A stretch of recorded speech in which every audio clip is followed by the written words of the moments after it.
Are you starting out on Tales of Aghasba and you want some tips and tricks on how to elevate your gameplay? Well, today I'm going to share with you some of my beginner tips where you can find things like parachutes and all sorts, and it's going to be absolutely great. So let's get into it. At number 1, we have picking a base spot. Now, the game kind of like coerces you to build in a certain location at the start, which is the massive big flatlands with the beautiful lake and all that good stuff, the area you look down upon when you start the game. However, there are some things you should not build on top of if you do go there, because you could mess with the spawn point and you could kind of hurt yourself in the long run as you will build over those resources. So this tends to be like right next to the lake itself. There's this little patch of land, and I would say do not cover this in like any buildings or with your forest or anything like that, because it will make it really hard to find the little resources down on the ground. Now this place is really good because you can get like trees, dead trees, berry bushes and clay, and they all respawn, and it's probably like one of the best places on the island to get these consistent respawns in a kind of collected area, which is really handy. But if you see it and you're like, oh, I love the lake, I'm going to put my town like right on the edge of it and cover it over, that is really not ideal. The resources are quite scarce when you start out and throughout the whole beginning period of the first island. Like things like fiber can be a bit of a bum to get and all that good stuff. So I'd highly recommend not covering those, and I know a lot of people would go about covering those because it's a gorgeous spot, but I highly recommend you don't do that so you don't cover up those resources, because you're going to really need them. My second tip is a glider location. So there's this cliff top you can go up, and it has scaffolding, and it's called the Amity Shrine. It also has a portal up the top, and that is where we'll be heading to the top of this mountain, which you can climb up. Once you're there, you're going to see the round little nubbin of the portal, and you're going to look off to the left off the cliff and see a big spire, and there's a chest on top of it. Now, if you parachute with the little cloth one down to this spire, you can actually get a really early on like glider type thing. And it's very nice compared to the other one, because you go a lot faster and you can stay in the air a lot longer with this one. So I highly recommend picking up. It's really easy to get, so why not, right? At number 3, we have, once you've gone for a few quests and unlocked the spyglass, you can use this to scan animals and check what they will give and provide if you are going to kill them. So in this game, you're going to need a few resources, and a few specific resources, like if you meet a massive poo, yes, there is a massive poo, and it will require certain different things that you might not know where to get these things. Well, you could always check your Shimu decks for the animals that you have scanned, because if you do check on there, and there's several categories you could check, like flying creatures, land creatures, water creatures, etc. You can check on the ones you have scanned and see if they are dropping any of the things you need, because they'll show you everything they provide and might have a chance of dropping if you do, kill them and hunt them. So it's really handy to have that to just kind of check over. It's good to scan anyway, but it's just a thing I'm putting out there in case you're confused about something and you don't know. Always worth checking the Shimu decks. Are the sounds of heartbeats drumming in your ears constantly? And constantly. Perhaps you've died a few times, hey. That was me in the beginning. But either way, how do you heal? How do you even heal in this game?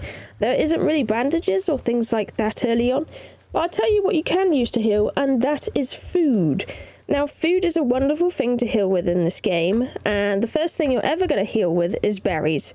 But you're going to notice when you have berries, you have to eat a lot of them to do a lot of healing, which is not really ideal. But after you follow the quest for some time, it should give you the option to have a campfire, and then you can start cooking your own food. Cooked foods give loads of HP, and you can fill your bar in one go with just like one food, one salad. So keep following the quest, and once you're there, it'll be really handy for healing you up and getting rid of that drumming sound in your ears. And that brings me on to number 5, follow the quests. Yes, sounds really obvious, but I'll tell you why. If you're struggling to find certain items for one quest, it might need you to progress into another area to get different resources.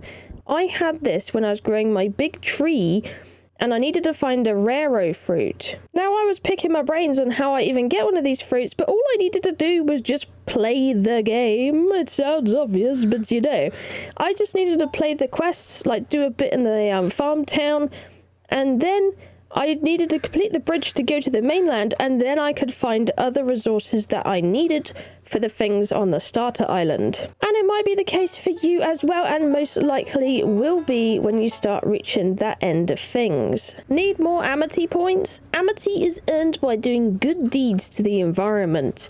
If you chop down trees, it could have negative impact to your points. A few ways to get more points is to feed animals with berries, plant seeds, and a big earner is cleansing spider nests. And these seem to respawn upon relogs, so yeah, you can always farm some spider nests.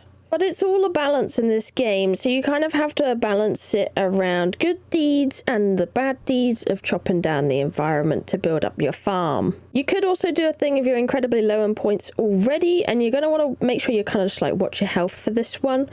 But it would be to, you know, chop a few trees down and then go on a spree of planting trees, especially if you're near 0, because then it can up your points quite a lot over the amount that you don't have. So that can be a quite good technique as well if you're really strapped on them. But yeah, anything like hunting, cutting down foliage and trees, they will all have negative impacts to your Amity Points. So you want to keep an eye on it, especially if you need to do a quest where you're looking after the ecosystem and you're focusing on it more. Perhaps you need to like donate 100 to it to grow your tree or something.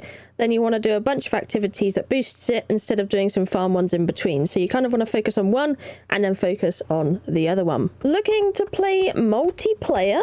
Well, multiplayer will open up after you completed the first island and progressed the quest to the main ruined town. You cannot multiplayer the entire campaign, but it functions like Animal Crossing multiplayer, where you can join the world, help, grow the ecosystems, build, grow, farm, and fight withered enemies. Apparently, more multiplayer functionality will be coming in a later update, but for this video, we're doing it at a release. So if it's a later date you're watching this video and it is not November 2024, then it might already be there for you. Bow and arrow is extremely handy early game. It's quite durable, and you can pick up the arrows after you shoot them after use.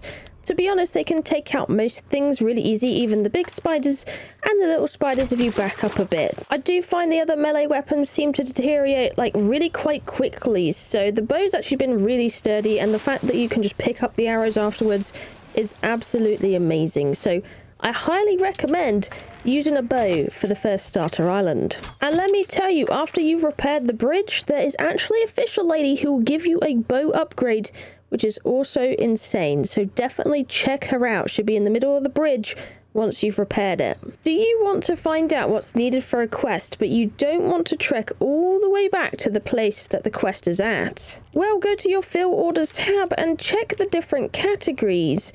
You can check in what you need for the quest fulfillments via this. And it does have several sub-tabs you can go into if you're not seeing it on one.